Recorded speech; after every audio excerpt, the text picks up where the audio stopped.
Prezados irmãos e irmãs, que a paz do Senhor Jesus Cristo esteja com todos vocês, amém. Quero falar aqui da minha satisfação, da alegria em poder estar juntos nesse momento e ter a oportunidade de compartilhar com todos a palavra do Senhor, a mensagem do Senhor e assim juntos crescermos e sermos edificados por esta palavra. Quero deixar aqui o meu abraço, também o abraço da Elisângela, de Estevão, a todos os irmãos e irmãs que fazem parte do projeto Soter. Bem, quero convidar então para que você abra a sua Bíblia na segunda carta do apóstolo Paulo a Timóteo, no capítulo 4, versículo de 1 a 5, e que está escrito o seguinte: na presença de Deus e de Cristo Jesus, que há de julgar os vivos e os mortos por sua manifestação e por seu reino, eu o exorto solenemente. Pregue a palavra, esteja preparado a tempo e fora de tempo, repreenda, corrija, exorte com toda paciência e doutrina. Pois virá o tempo em que não suportarão a sã doutrina, pelo contrário, sentindo coceira nos ouvidos, segundo seus próprios desejos, juntarão mestres para si mesmos. Eles se recusarão a dar ouvidos à verdade, voltando-se para os mitos. Você, porém, seja sóbrio em tudo, suporte os sofrimentos, faça a obra de um evangelista, cumpra plenamente o seu ministério. Bem, diante da leitura desse texto, dessa palavra, a nossa meditação, a nossa reflexão terá como tema: propague o Evangelho.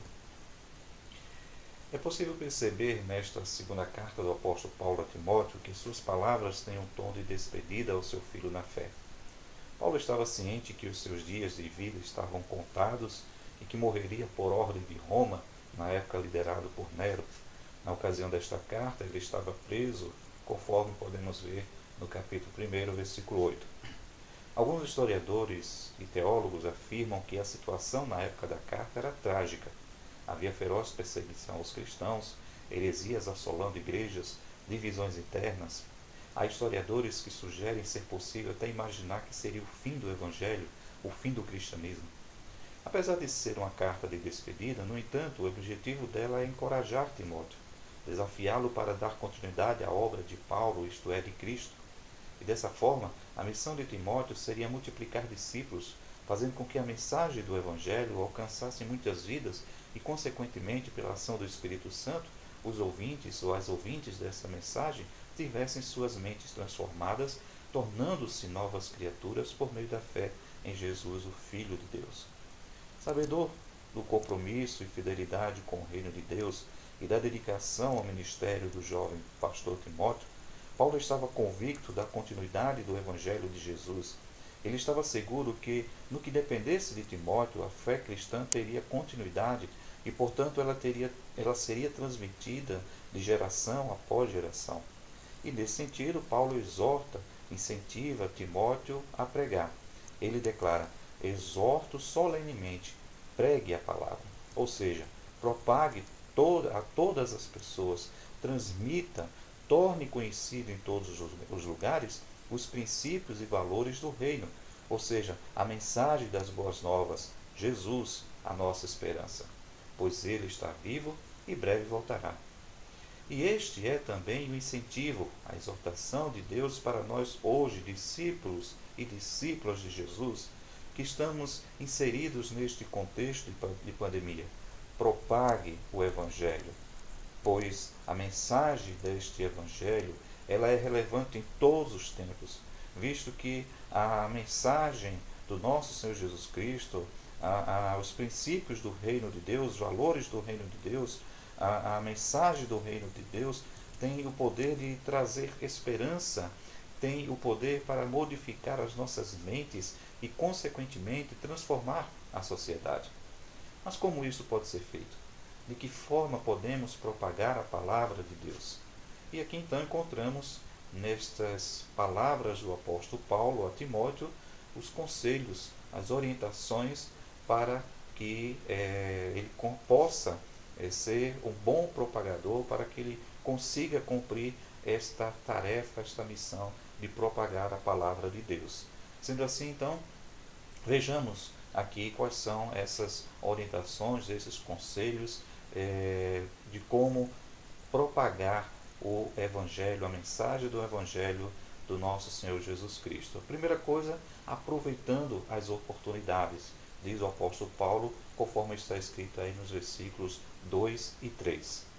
Paulo estimula Timóteo a pregar a tempo e a fora de tempo, no templo e nas casas, quando há interesse e quando o interesse precisa ser primeiramente criado, quando há aceitação e quando não houver aceitação.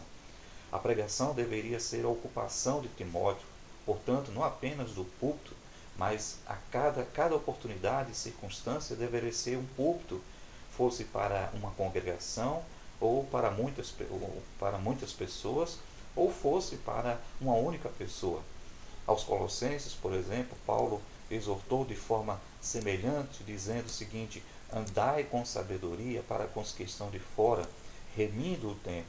A vossa palavra seja sempre agradável, temperada com sal, para que saibais como vos convém responder a cada um. Colossenses capítulo 4, versículos 5 e 6. Sendo assim, irmãos, estamos atentos às oportunidades? Estamos dispostos a aproveitar todas as oportunidades? Isso me faz lembrar, e eu quero aqui citar, um testemunho do pastor Sammy Tipt, que ele conta que certa vez, ele estava no aeroporto, aguardando ali o momento do seu embarque, e tendo visto que ia demorar um pouco, ele ficou ali circulando, tentando encontrar uma poltrona, uma cadeira, um local que ele pudesse sentar e, de forma confortável, aguardar o momento do seu embarque.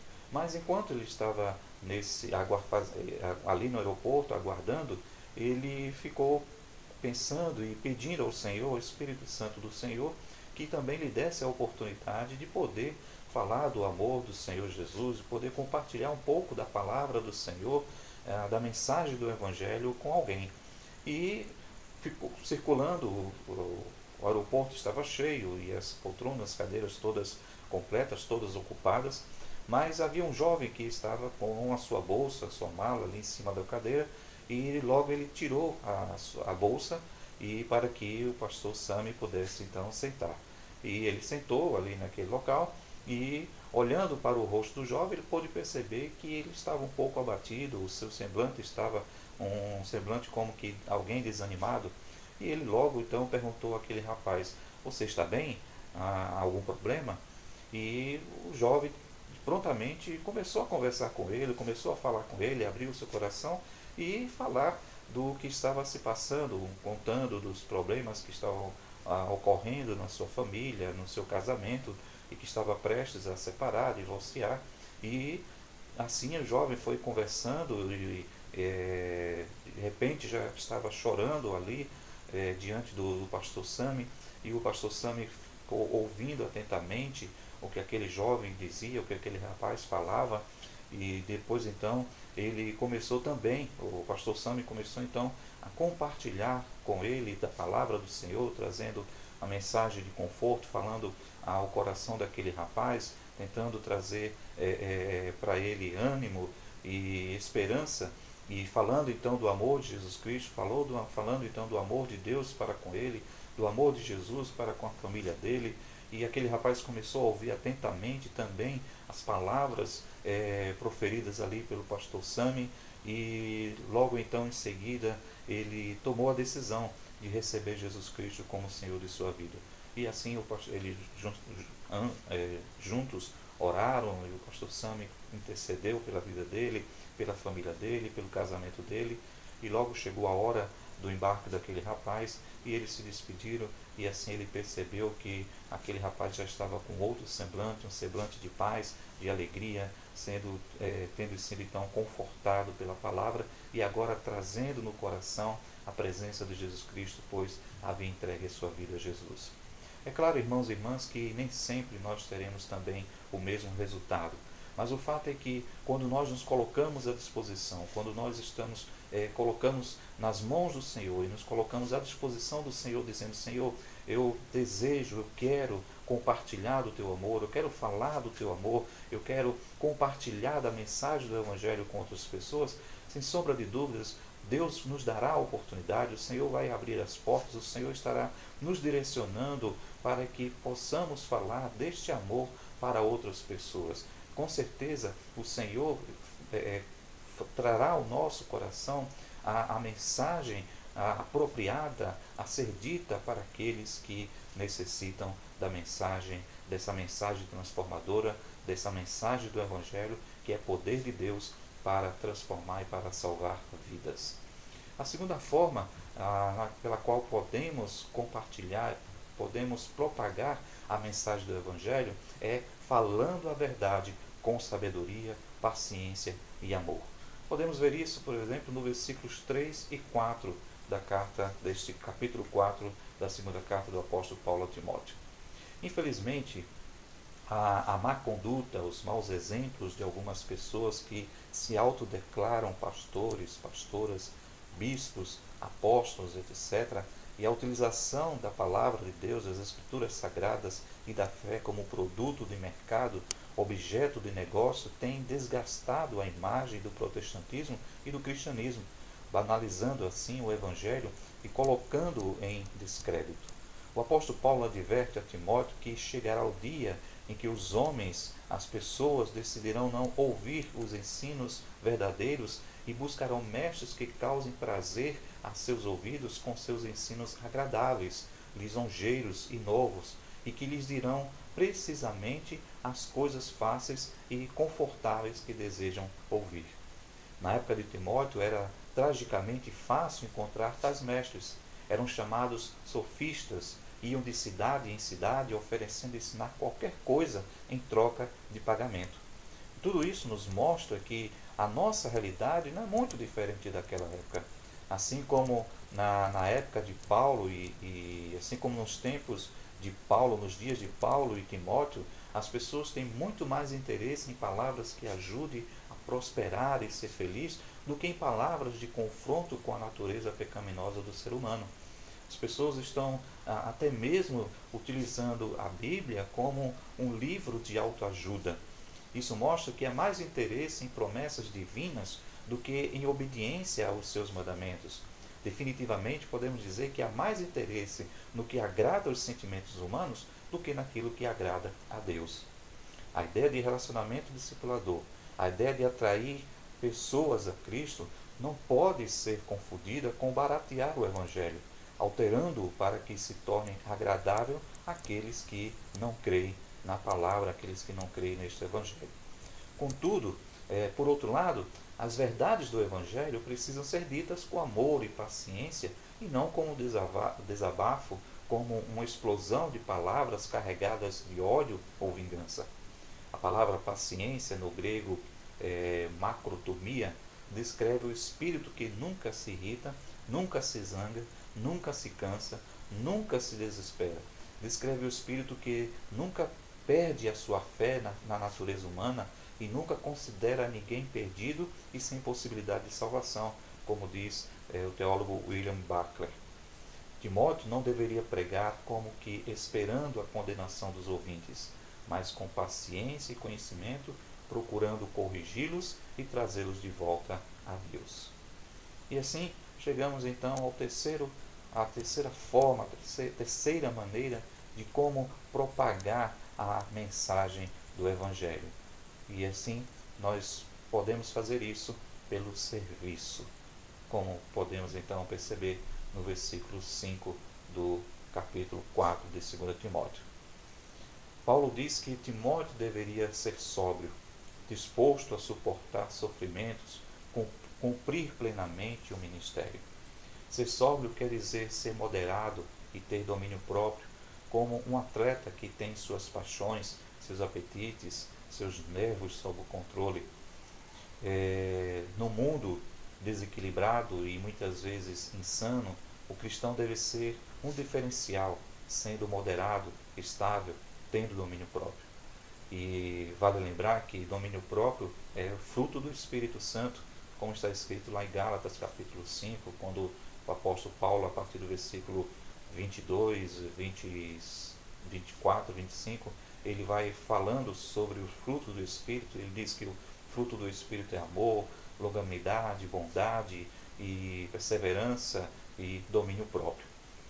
E nesse sentido, por isso, Timóteo deveria estar disposto não apenas a enfrentar provações com perseverança, mas também combater a heresia com a pregação da palavra. Deveria ser um servo, e ser servo é ser útil às pessoas, ser servo é ser útil à igreja da qual faz parte e à sociedade em que estamos inseridos, a sociedade em que vivemos. A oportunidade que não deve perder não é o do lucro fácil, mas é a oportunidade de ser servidor a seu Deus, a sua igreja e seus semelhantes. Tudo isso como forma de propagar, de anunciar o Evangelho e o reino de Deus, pois o propósito ao anunciar o reino de Deus deve ser transmitir esperança e a transformação, a conversão do incrédulo e não a sua condenação. A semelhança de Jesus, a exemplo de Jesus, devemos chorar quando alguém não se converte ao projeto do reino de Deus, apresentado e vivido pelo próprio Jesus Cristo. Jesus, por exemplo, ao ver Jerusalém, lamentou profundamente as consequências de sua rejeição. Diante disso, irmãos e irmãs, temos procurado viver como servos, como servas, como forma de testemunhar e propagar o Evangelho, visando a conversão das pessoas e a participação delas no reino de Deus? Irmãos e irmãs, nunca é demais dizer que vivemos dias difíceis. Esse terrível vírus que afetou e tem afetado o nosso país e o mundo como um todo, nos desafia a refletir sobre o porquê da nossa existência, qual o nosso propósito de vida. Como cristãos, não dá para continuar vivendo como espectadores. Precisamos fazer valer, colocar em prática o nosso chamado. Eu e você, nós temos um chamado, uma vocação, um propósito de vida. Somos discípulos e discípulas de Jesus, o Filho de Deus, o Salvador. E a nossa vocação, o nosso propósito é fazer discípulos. Portanto, somos exortados solenemente: pregue a palavra, propague a mensagem do Evangelho. Como? Aproveitando as oportunidades, falando a verdade com sabedoria, paciência e amor, e pelo serviço, sendo servo. Essa é a nossa missão, geração após geração, até que todos ouçam. Sendo assim, qual tem sido a nossa participação nesse processo? Qual tem sido a minha, sua, a nossa participação nesse processo de propagar, de levar e de tornar conhecido a todas as pessoas em todos os lugares a mensagem do reino de Deus, a mensagem do Evangelho do nosso Senhor Jesus Cristo? Que Deus, irmãos e irmãs, abençoe a sua vida, que o Senhor e que o Espírito Santo do Senhor aplique a sua palavra aos nossos corações e que sejamos todos instrumentos da paz, instrumentos do amor de Deus neste mundo, nesta sociedade, e onde quer que estejamos, façamos a diferença como luz e sal neste mundo. Um grande abraço, Deus abençoe a sua vida.